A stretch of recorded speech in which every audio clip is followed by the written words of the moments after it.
Hi friends, అందరికీ నమస్కారం.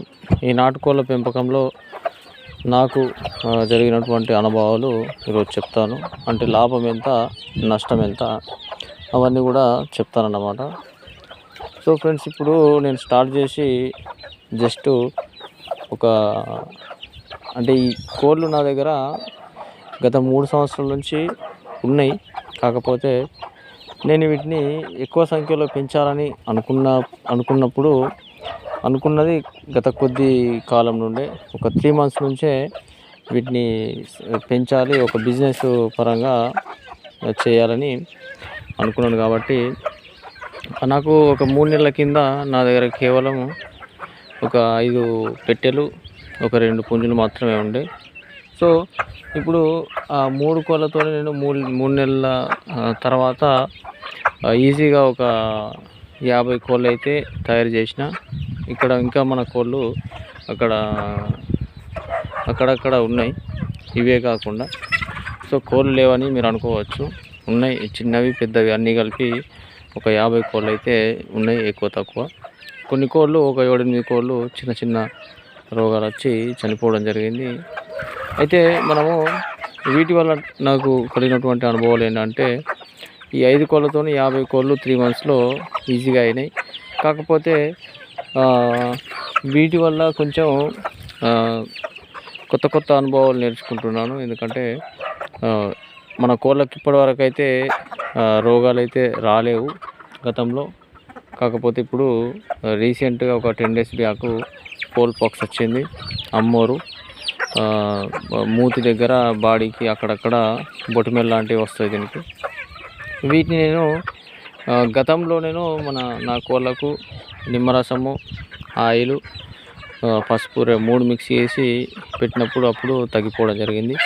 Same అదే దాన్నే ఫాలో అయ్యి పోల్ పాక్స్ను తగ్గించుకోవడం జరిగింది. అట్లాగే టెట్రాసైకిల్ పౌడరు, దాన్ని కూడా తాగిపోయడం జరిగింది ఒక 1 వీక్ వరకు. అది ప్లస్ ఇది 2 కలిసి వచ్చినాయి.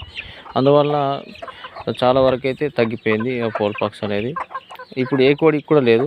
మనం ఆ కోడికి చూడొచ్చు, మూతి దగ్గర కూడా మొత్తం తెల్లగా అయిపోయింది. దానికి మొత్తం కళ్ళన్నీ కూడా మూసుకుపోవడం జరిగింది, మళ్ళీ మామూలు స్థితిలోకి వచ్చేసింది. ఒకసారి మీరు జూమ్ చేస్తాను, మీరు అబ్జర్వ్ చేయొచ్చు. మూతి దగ్గర మొత్తం తెల్లగా అయిపోయింది. సో ఇట్లా ఈ పోల్ పాక్స్ పోయిన తర్వాత మళ్ళీ మనకు ఈ కొక్కెర వ్యాధి అటాక్ చేయడం జరిగింది. పోల్ పాక్స్ నుంచి బయటపడ్డ తర్వాత వాటి వల్ల చనిపోలేదు. ఒక్క కోడి కూడా చనిపోవడం జరగలేదు. కాకపోతే ఈ కొక్కెర వ్యాధి ఎప్పుడైతే వచ్చిందో చిన్న కోడి పిల్లల మీద అటాక్ చేసింది. దానివల్ల ఒక 6-7 చిన్న కోడి పిల్లలు చనిపోవడం జరిగింది. సో దీనికి కూడా నేను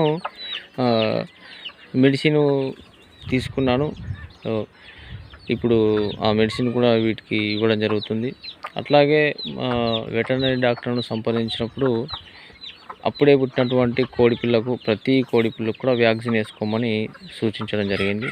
చిన్నపిల్లలకు లసోటా, RD1 ఇలాంటివి వేసుకుంటే మీకు 6 months 1 year వరకు ఇలాంటి రోగాలు రావు అని చెప్పడం జరిగింది.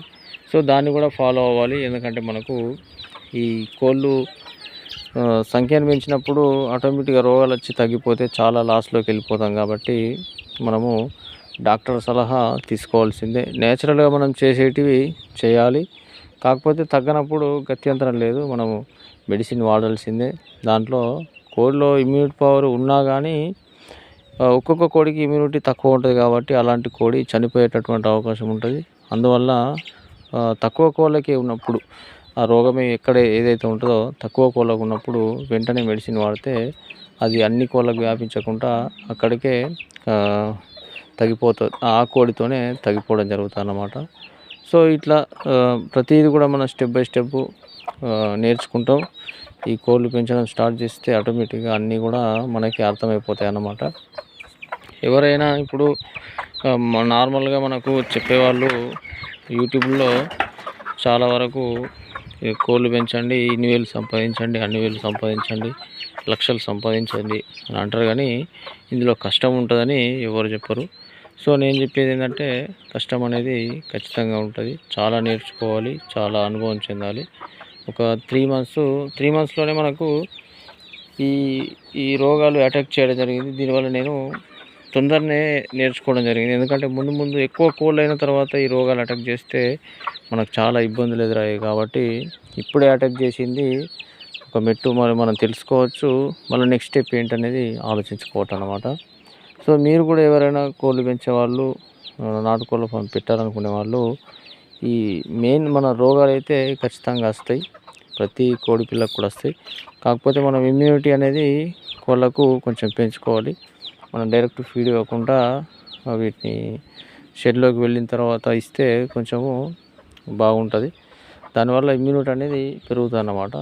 డైరెక్ట్ మనకు ఫీడ్ ఇస్తే ఏమవుతుందంటే లోపల ఉన్నటువంటి ఇమ్యూనిటీ పవర్ అనేది తగ్గిపోతుంది అన్నమాట. అది అక్కడక్కడ మోర్లో అక్కడ చెత్తలో ఏరుకొని తిన్న దానివల్ల దానికి ఇమ్యూనిటీ అనేది తగ్గకుండా ఉంటుంది. సో ఆ విధంగా చూసుకోవాలి. అట్లాగే కోళ్ళ సంఖ్య ఇప్పుడు మన దగ్గర ప్రజెంట్ 50 ఉంటే 40-43 వరకు ఉన్నాయి. సో 3 మంత్స్లో 40 కోళ్ళు అంటే మనకు 7 కోళ్ళు చనిపోయినా కానీ ఇబ్బంది ఏం లేదు. ఎందుకంటే నేర్చుకుంటున్నాం ఇందులో. నెక్స్ట్ ఒక 3 మంత్స్ 1 ఇయర్ వరకు మన దగ్గర ఒక 200 కోళ్ళు అయితే చేద్దామని అనుకుంటున్నా. 1 ఇయర్ తర్వాత 200 కోళ్ళను ఒకేసారి అమ్మేస్తే మనకు లాభం అనేది వస్తుంది. అందువల్ల ఫస్ట్ స్టార్టింగ్లో ఇప్పుడు మన దగ్గర పిల్లలు మాత్రమే ఉన్నాయి కాబట్టి పెద్ద కోళ్ళ సంఖ్య చాలా తక్కువ ఉన్నది. అమ్మకానికి అయితే ఇప్పుడు ప్రజెంట్ ఏం లేవు. ఈ కోడి పిల్లలు 40 కోడి పిల్లలు పెరిగిన తర్వాత మెల్లిమెల్లిగా మంత్లీకి ఒక 10 ఇట్లా అమ్ముకుంటూ పోతే అప్పుడు మన బిజినెస్ అనేది స్టార్ట్ అయిపోతుంది. అంటే ఎక్కువ మొత్తంలో మనీ వస్తుంది అన్నమాట. ఇప్పుడైతే ప్రజెంటు వీటిని పెంచుకుంటూ వెళ్ళిపోవడమే ఒక 8 నెలల వరకు. అప్పుడు మనకు ఆదాయం అనేది వస్తుంది. సో కొత్తగా ఎవరైనా పెట్టేవాళ్ళు ఉంటే పెట్టండి. ఖచ్చితంగా మీరు అనుభవం పొందాల్సిందే. రిస్కులు ఉంటాయి ఖచ్చితంగా. వీటిలో రోగాలు వస్తాయి. ప్రతి కోడి పిల్లను బతికియాలంటే మనం అన్నీ వాడుకోబడుతుంది. మెడిసిన్ వాడుకోవాలి, తగిన జాగ్రత్తలు తీసుకోవాలి. అట్లాగే ఒక 8 నెలలు 1 సంవత్సరం పాటు కష్టపడితే ఖచ్చితంగా దీంట్లో మంచి ఫలితాలు ఉంటాయి. సో ఎవరైనా పెట్టాలనుకునే వాళ్ళు పెట్టండి. మన వ్యూవర్స్ చూసారు కదా, ఇదైతే నాకు సంబంధించినటువంటి కోళ్ళ వల్ల వచ్చినటువంటి సమస్యలు, రోగాలు, అలాగే మన దగ్గర ఉన్న కోళ్ళ సంఖ్య. నెక్స్ట్ ఒక 8 నెలల తర్వాత కోళ్ళు ఎక్కువ పెరుగుతాయి కాబట్టి అప్పుడు ఆదాయం ఎంత వచ్చిందనేది నెక్స్ట్ వీడియోలో మనం చెప్దాం. ఇది డెఫినెట్గా పెట్టుకోండి. 1 ఇయర్ తర్వాత మీకు ఈజీగా 12 నుంచి 15 వేలు ఈజీగా వస్తాయి అన్నమాట. సో ఎవరైనా కొత్త వాళ్ళు ఉంటే పెట్టండి, మంచి బిజినెస్. సో ఇది ఫ్రెండ్స్ మన వీడియో. మీకు నచ్చినట్లయితే ఒక లైక్ చేయండి. మన ఛానల్లో మరిన్ని ఇలాంటి నాటుకోళ్ళకు సంబంధించిన వీడియోస్ కోసం వెంటనే సబ్స్క్రైబ్ చేసుకోండి. Thank you for watching.